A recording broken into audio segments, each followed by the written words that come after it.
Many people believe that free market capitalism is selfish, even immoral. They say it's about greed, about hunger for money and power, that it helps the rich and hurts the poor. They're wrong.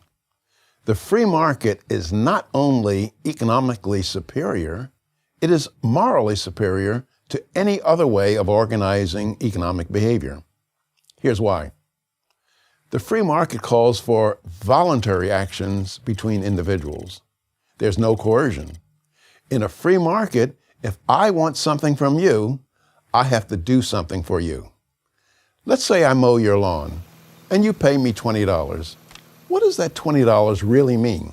When I go to the grocer and say, I would like to have 4 pounds of steak, he in effect says to me, you want a lot of people to serve you.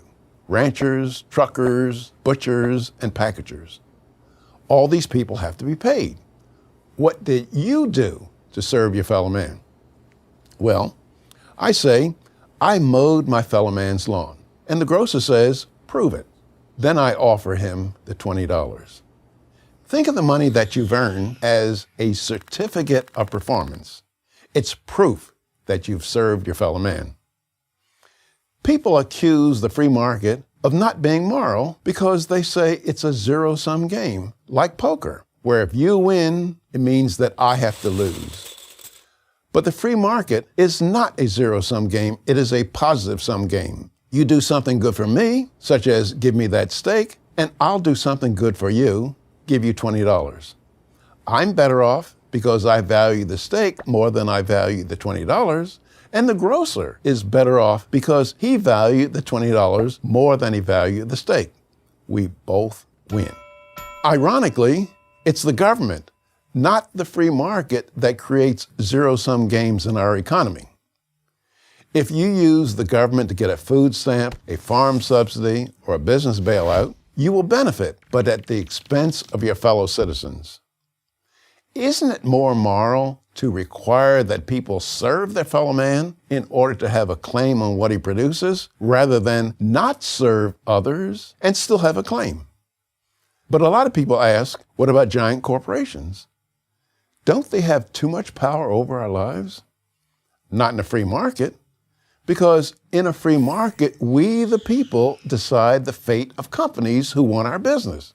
Free market capitalism will punish a corporation that does not satisfy customers or fails to use resources efficiently. Businesses, big and small, that wish to prosper are held accountable by the people who vote with their dollars. And again, it's the government that can undo this. Take the example of the American automobile industry. It was struggling to survive in 2009. Why?